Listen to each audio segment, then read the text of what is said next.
Sunday, March 4th, the evening newscast on Canal Algérie, a French-language channel that stayed on. Madame, Monsieur, bonsoir. For the Algerian media, it would be a telling moment. For the woman who had spent 15 years in the anchor chair, the last straw. Nadia Madassi reads a letter from President Bouteflika, word for word, addressing the unrest on the streets. La nouvelle république et du nouveau système algérien. C'était là la lettre. Then she turned to news of an opposition figure, a voice of dissent, announcing his intention to run for Bouteflika's job. She was reading, going through her newscast, and was going to read an item about one of the other candidates, and she was clearly told on her earpiece, don't read that. Alish Rderish, candidat indépendant.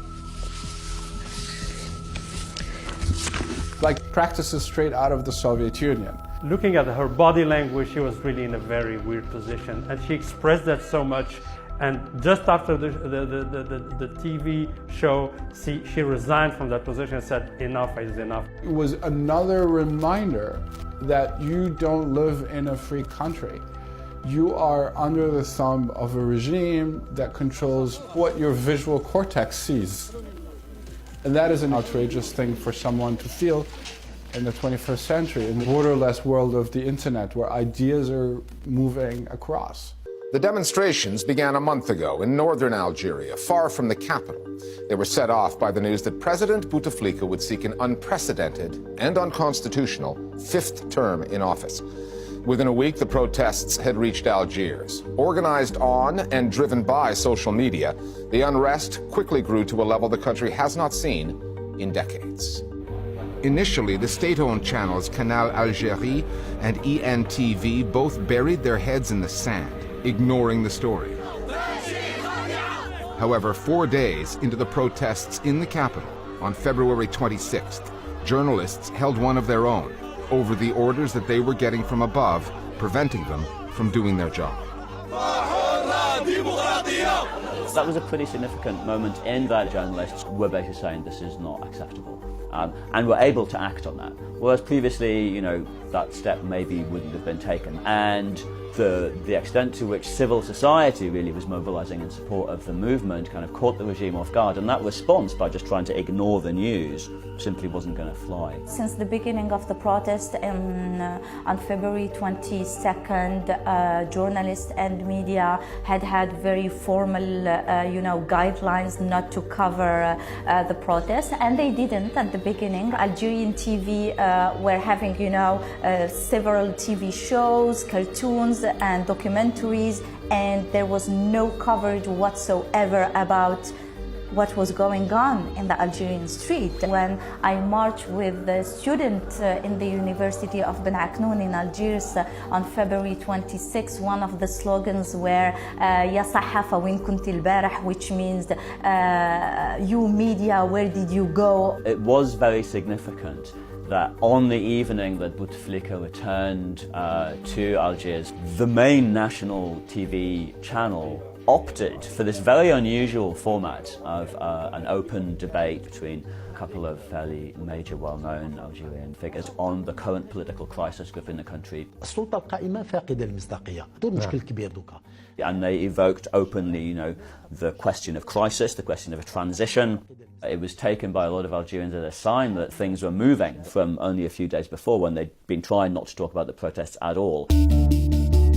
Every war results in casualties, and the battle for truth in Algeria has produced a few. Merwan Lounas spent 12 years hosting a program on a state-owned radio channel, RAI. His show was cancelled this past week because he did not choose his words carefully enough. And Lounas did not even speak directly on the protests or the politics. His crime was speaking philosophically, allegorically.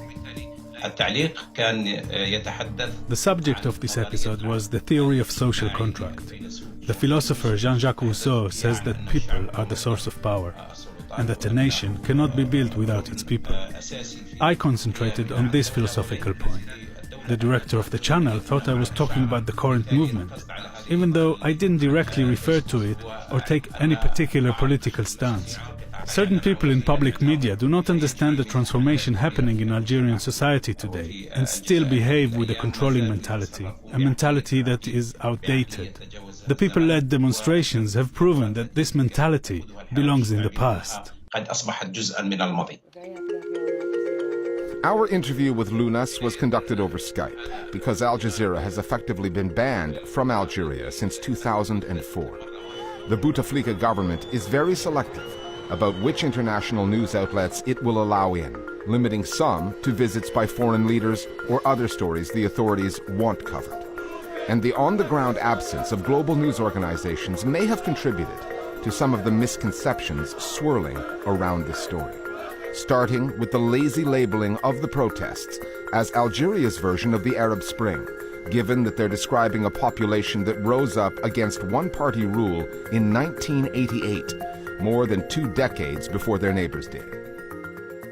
Look, we respect what happened in other countries, but we are in another concept. We started our revolution in 1988. We had our first re-election in 1991 when the Arab world was really in a totally different situation. Algeria had a free press, vibrant democracy, free speech, a renaissance and bubbling of creativities in the arts and the culture. All of that ended when the elections got cancelled and when the Islamists won, and the bloody civil war that ensued after. So now people don't even like the term Arab Spring. They just say this is our liberation movement, which is continuing, with all due respect to what happened in other countries. Algeria was a precursor in the Arab Spring, and this is why Algerians do not like the analogy, because of what happened after the Arab Spring in the region: terrorism, jihadism, Daesh, terrible socio-economic situation, and they don't want that for their country. Algerians feel that they paid a hefty price after their Algerian Spring in 1988 and what followed. Having been through such an uprising before, having then watched their neighbors do the same, Algerians have fewer illusions than most. They know what has not changed, that President Bouteflika, while out of sight, is still in the picture, that the powers that be, known as le pouvoir, who have backed the president for so long, are still there. Algerians also know that their news media, which are showing signs of life, could revert to old habits at any time.